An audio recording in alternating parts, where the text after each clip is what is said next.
Salomón, hijo de David, tomó firme control de su reino, porque el Señor su Dios estaba con él y lo hizo muy poderoso. Conozcamos el inicio del reinado de Salomón en Segunda de Crónicas, capítulo 1. Qué gusto saludarte. Busca primero a Dios y todo lo demás será añadido. Esta es la promesa. Así que recuerda, lo más valioso del día es el tiempo que dedicas a la oración, el tiempo que abres tu corazón a Dios, el tiempo que lees la Biblia y el Señor habla a través de ella. Bienvenido. Vamos al capítulo de hoy. El capítulo de hoy nos cuenta el inicio del reinado de Salomón. En el versículo número 1 dice que Salomón tomó el control de una manera firme del reino. Recuerda que ya hemos leído cómo estos primeros días no fueron fáciles. De hecho, David dejó encargadas algunas tareas. Algunas personas tenían que recibir ciertos castigos. David cumplió todo eso. Hubo muertes, hubo destierros, hubo bastante dolor. Pero todo esto le dio como inicio que Salomón estuviera afirmado, estuviera al control. Amigos, la palabra clave aquí es porque Dios estaba con él. No fueron caprichos los que hizo, esto se encuentra en Primera de Reyes 3, no fueron solamente temores porque alguien le pudiera arrebatar el reino, no, fueron decisiones sabias y prudentes porque Dios estaba con él. Subraya esta frase, Dios estaba con él, porque es una de las verdades bíblicas más profundas que Crónicas nos quiere contar o nos quiere enseñar.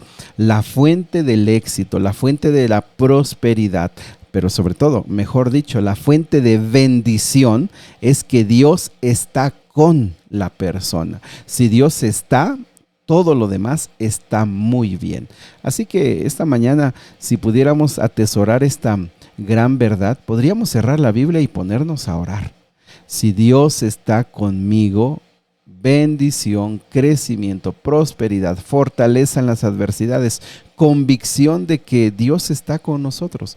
Por favor, no te olvides de esto. Dice aquí la Biblia también que lo hizo muy poderoso. Nuevamente, la fuente del poder no va a ser su sabiduría ni su inteligencia, sino porque Dios en su misericordia estará con este hombre. También el versículo 2 nos cuenta cuáles son de las primeras acciones que hizo Salomón.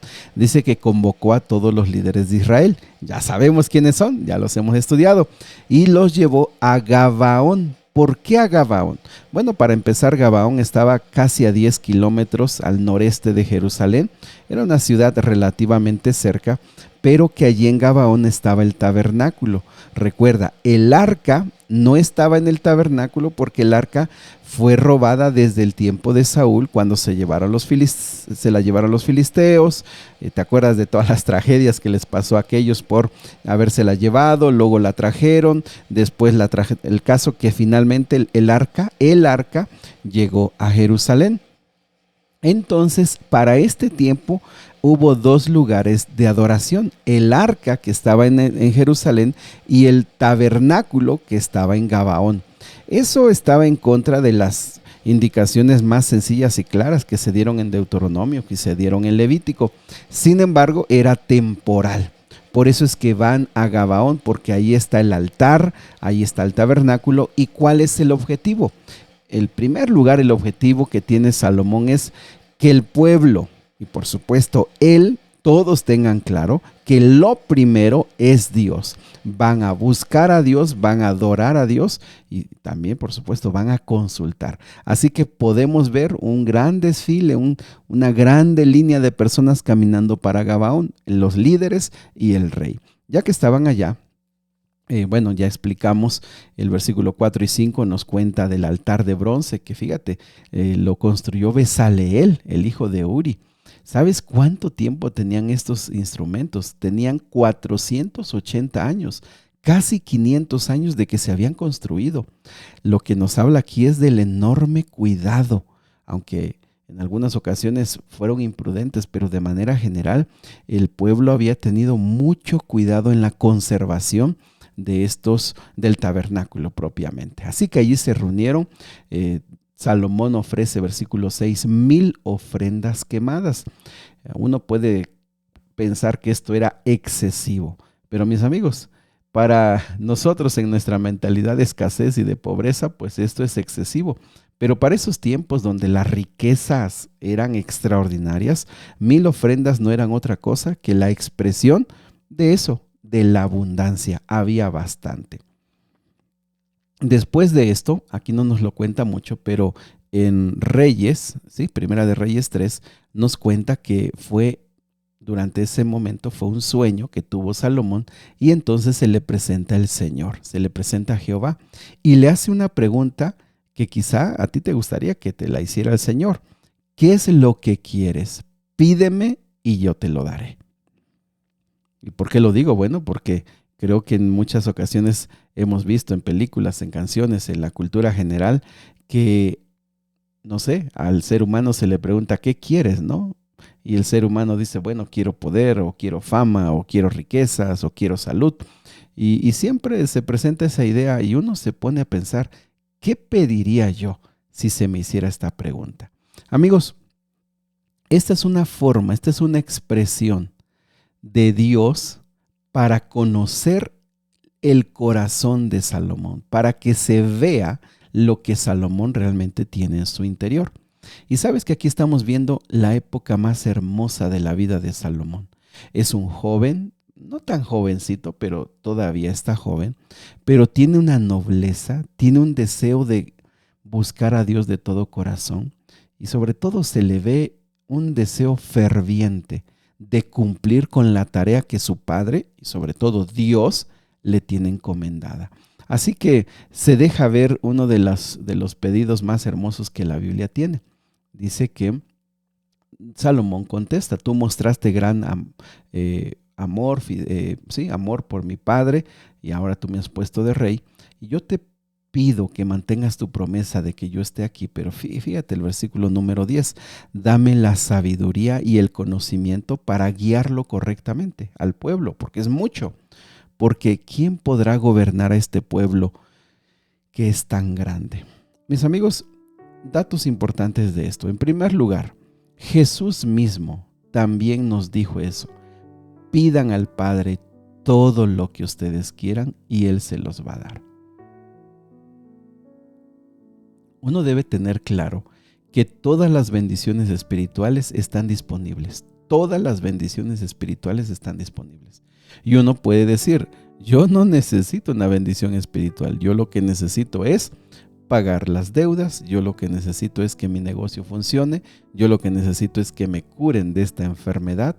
Pero mis amigos, en el ministerio de Cristo Jesús nos ha quedado claro que cuando el ser humano está en paz con Dios, está en paz espiritual, cuando una persona se pone en paz con Dios, esa bendición fluye de diferentes maneras. Entonces la persona se da cuenta que no hay una riqueza más grande que estar en paz con Dios. Todo lo demás es secundario.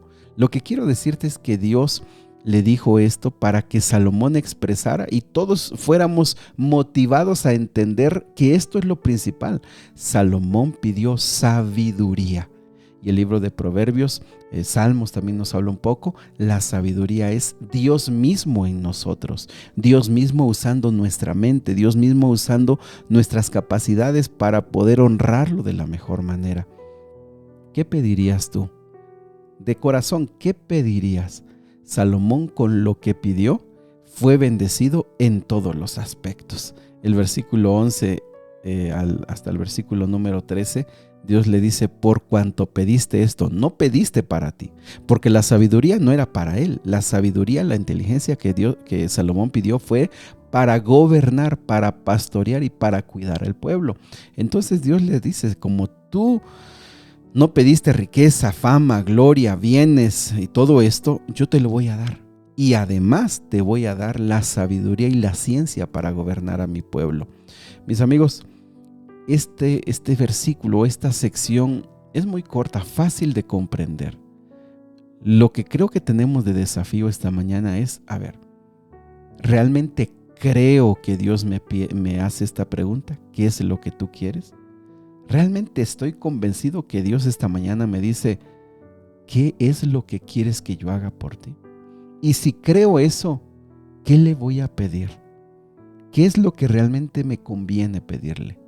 Pero mis amigos, sobre todas las cosas, ten la seguridad de que todas las bendiciones espirituales, las que realmente valen la pena y las que te van a ordenar la vida, Dios las tiene disponible para todos los que la quieren. Y de veras, si Dios está en tu corazón, todo lo demás se acomoda, todo lo demás viene, todo lo demás llega, pero tú estás preparado para disfrutarlo, para vivirlo, para gozarlo, a pesar de que estamos viviendo tiempos muy complejos. Del versículo 14 al 17 nos comienza a contar las riquezas que Salomón pudo empezar a gestionar, a generar, y principalmente con los caballos. Y es que, amigos, el reinado de Salomón estaba en un lugar estratégico donde varias potencias mundiales de esa época podían cruzar, así que Salomón estuvo en el punto clave para generar riquezas. Así que la pregunta esta mañana: ¿qué le pedirías a Jehová? ¿Qué le pides a tu Dios? ¿Qué es lo que realmente crees que necesitas? ¿Qué es lo que realmente sientes que debes recibir? Pero sobre todo piensa esta mañana: ¿qué es lo que Dios quiere darte? ¿Y qué es lo que realmente el Señor sabe que si tú lo recibes, tu vida puede ser diferente? Querido Padre, ayúdanos a buscarte con todo el deseo de honrarte como lo hizo Salomón. Ayúdanos a ponerte en primer lugar y sobre todo ayúdanos a comprender que los almacenes del cielo siguen abiertos. Toda bendición espiritual está disponible para nosotros. Ayúdanos a clamar, ayúdanos a pedir, ayúdanos a anhelar que tu presencia y tu bendición y tus bendiciones estén con nosotros. En Jesús. Amén.